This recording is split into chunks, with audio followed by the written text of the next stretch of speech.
Arrancamos con el tema central que tiene ocupada toda la atención con lo que está sucediendo en Brasil, lo que ocurrió durante el día de ayer en Brasilia y cómo está el escenario hoy.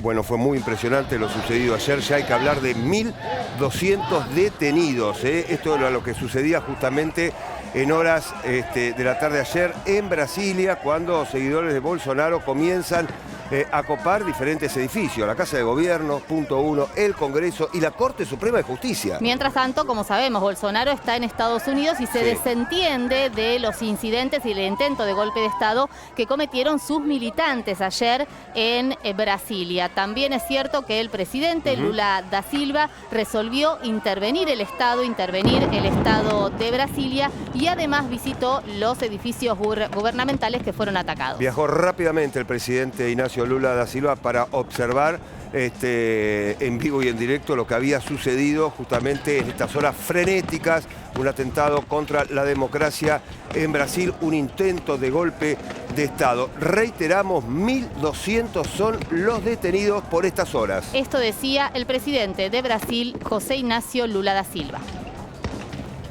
Como verdadeiros vândalos, destruindo o que encontrava pela frente. Nós achamos que houve falta de segurança e eu queria dizer para vocês que todas essas pessoas que fizeram isso serão encontradas e serão punidas. Eles vão perceber que a democracia, ela garante o direito de liberdade, ela garante o direito de livre comunicação, de livre expressão, mas ela também exige que as pessoas respeitem as instituições que foram criadas para fortalecer a democracia. E essas pessoas, esses vândalos, que a gente poderia chamar de nazistas fanáticos, de stalinistas fanáticos, ou melhor, de stalinistas não, de fascistas fanáticos, sabe, fizeram o que nunca foi feito na história desse país.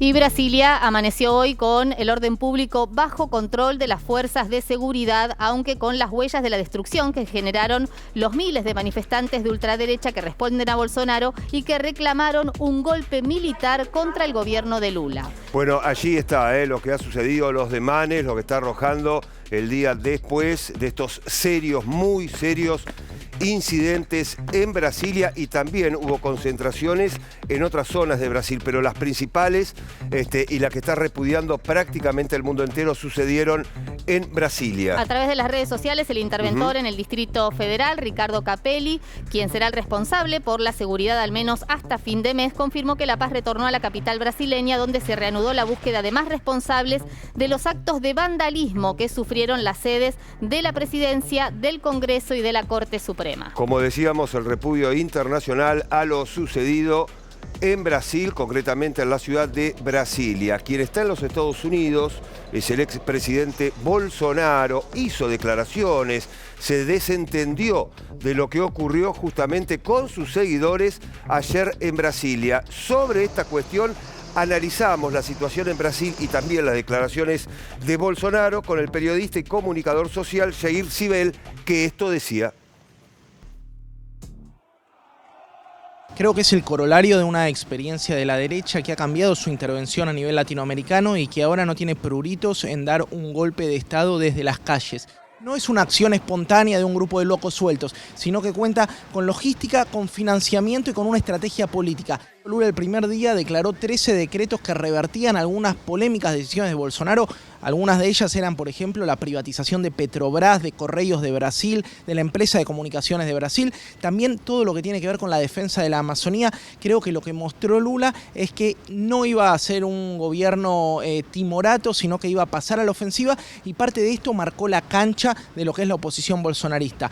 Vale recordar que no fue a raíz de las decisiones de Lula, sino que a partir del balotaje ya había grupos de bolsonaristas acampando frente a cuarteles militares exigiendo una intervención militar.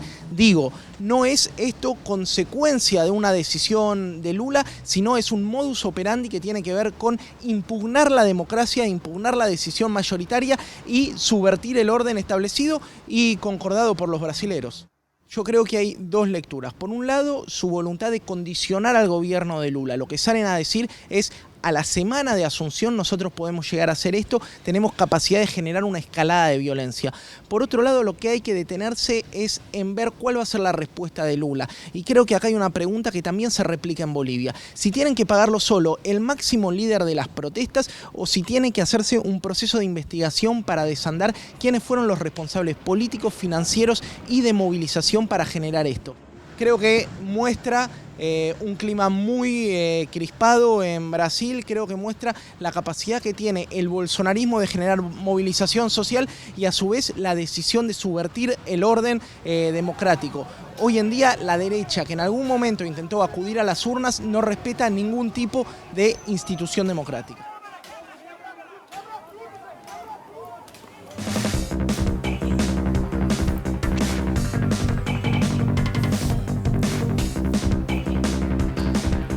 Seguimos analizando, claro, la situación en Brasil. Estamos con Paulo Pereira, es el coordinador regional del núcleo del Partido de los Trabajadores en la Argentina. Paulo, bienvenido. Gracias por estar en un día tan especial, no solamente para Brasil, para la región y para el mundo. Y está Raúl de la Torre. Hola, Raúl, bienvenido. Pablo. Bueno, comenzamos a analizar las horas después de este intento de golpe de Estado, esta barbarie que se ha producido en Brasilia.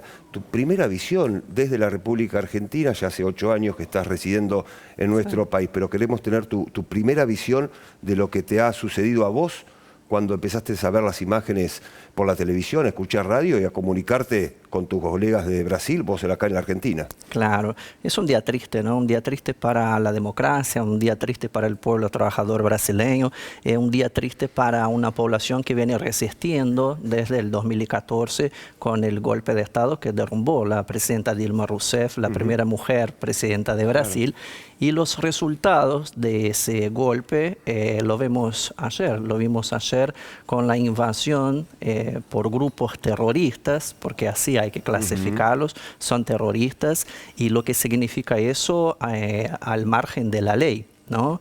Nosotros miramos todo eso. Yo desde el punto de vista y charlando con los amigos y con las personas también del núcleo del Partido de los Trabajadores acá en Argentina, todos nosotros perplejos, porque no sé si ustedes ya estuvieron en Brasil alguna vez y saben la dificultad que es acceder, llegar cercano al Palacio de Planalto, a la explanada de los ministerios. Es casi imposible. Es casi imposible. A la Suprema Corte, al edificio de la Suprema Corte, ¿no? Es muy difícil. Y mirá que tuvimos protestas muy fuertes, si ustedes se acuerdan, de 2013, cuando entonces gobernaba Dilma Rousseff, ¿no? Protestas también de la derecha, de la oposición.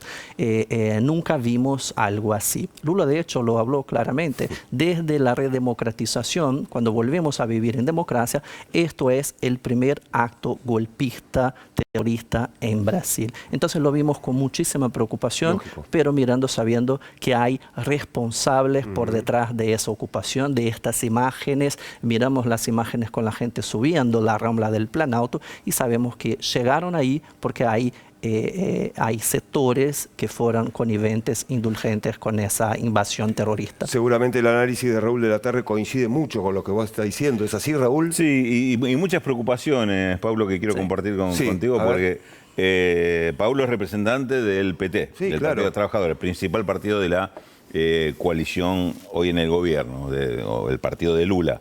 Hizo una alianza muy amplia, hacia el centro y centro-izquierda, que inclusive fue muy criticada desde la izquierda, el hecho de que se abriera tanto para la derecha. Ahora, lo que está claro es que ni eso garantiza la gobernabilidad, como se suele decir, un término que utilizamos últimamente, la gobernabilidad de un gobierno que viene a reemplazar a un gobierno de derecha como el de Bolsonaro, que hizo estragos con la política social y económica de su país, pero sin embargo termina en una segunda vuelta casi en un empate, así que es un líder ultra en un sentido, pero también con cierta popularidad.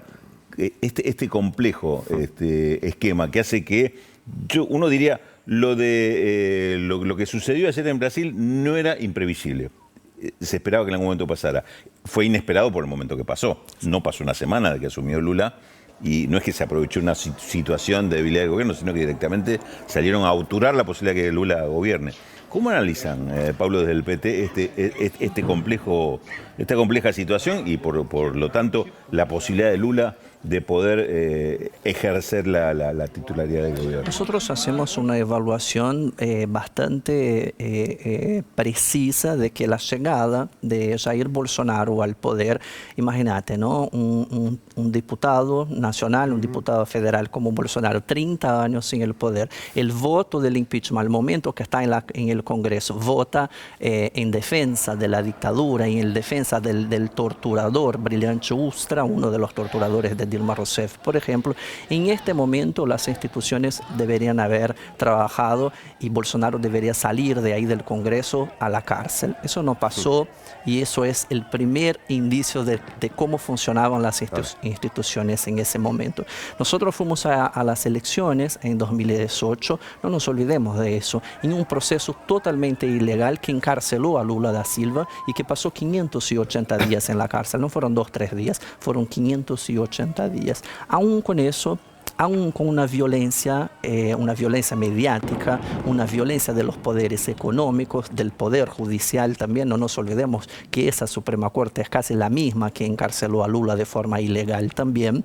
Bueno, aún con todo este escenario, vamos a elecciones y ganamos las elecciones. Tuvimos un presidente que por 4 años desconfiaba de la democracia, deliberadamente atacaba la democracia, avisaba que no iba a reconocer las elecciones en caso de pérdida y fue produciendo esta cultura del odio, esta cultura del miedo y la fue introyectando en la sociedad brasileña. Estos 40 y pico de millones de votos que tiene Bolsonaro no son de Bolsonaro, son frutos de un odio y fruto de una avanzada de la ultraderecha, de lo que llamamos en la región, para la toma del poder. Ahora, perdón, solo para cerrar ese tema, perdón, no creemos realmente que Bolsonaro sea el líder de esta oposición en el momento.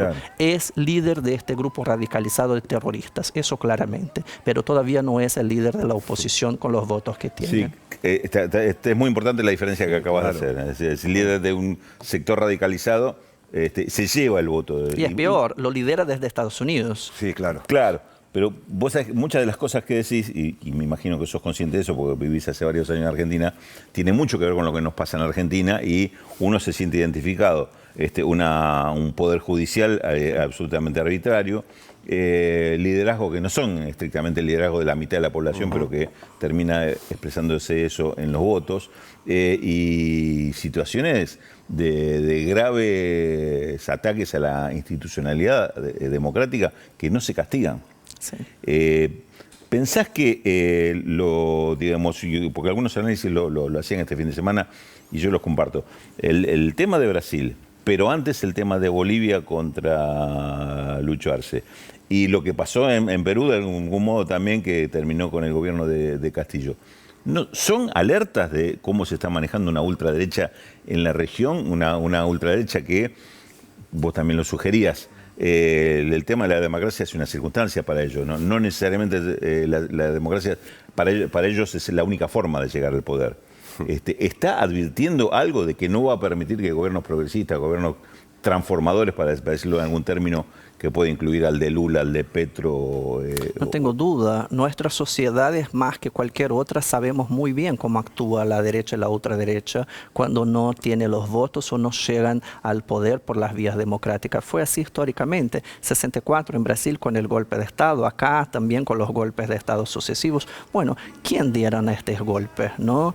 Nosotros sabemos claramente los sectores políticos. En Brasil, por ejemplo, vamos a hablar del golpe, hablamos de los militares. Nosotros volvimos en democracia en 89. Gran parte de esos militares que están en puestos de rango, altos rangos en los ministerios, los militares estaban ahí gobernando durante la dictadura. O sea, tiene esa impronta autoritaria, ¿no? Yo no tengo dudas, por ejemplo, cuando miramos lo que pasó en Chile con la constituyente de Boric, las elecciones de Petro, los discursos de odio que estaban por detrás de eso son absolutamente muy parecidos con lo que pasó en Brasil, con lo que pasa acá en Argentina. Las mentiras, las fake news, el avance, ¿no? Miramos, por ejemplo, vos hablabas de la justicia, el ex juez Sergio Moro, que encarceló a Lula, un juez de primera instancia, que se quedó absolutamente probado las ilegalidades de su acción. Hoy es senador de la República, fue electo por el Partido Unión Brasil y en teoría... Y antes había sido ministro. Y antes de Bolsonaro. Claro. No es menor. Entonces, no es para nada menor. Creo que en Brasil estamos en una avanzada, un poco capaz, un poco más organizada de esa ultraderecha, que es global, que tiene muchísima plata y que está muy bien organizada. Bien, Pablo Pereira, gracias por estos minutos, muy amable. No, gracias Muchas a ustedes. Gracias. Aprovecho para invitar a toda la gente. Hay una convocatoria no solo en Brasil, pero un apoyo internacional también al gobierno de Lula. Hoy vamos a estar a las 6 de la tarde en la Embajada de Brasil en Buenos Aires, en Cerrito 1350, demostrando nuestro apoyo. Dilma Rousseff ayer salía a decir eso, es decir, la democracia se garantiza con el pueblo en las calles. Así vamos a garantizar la democracia en Brasil. Hoy en la Embajada 18 horas. Así es. Allí estemos cubriendo, por supuesto, esa manifestación.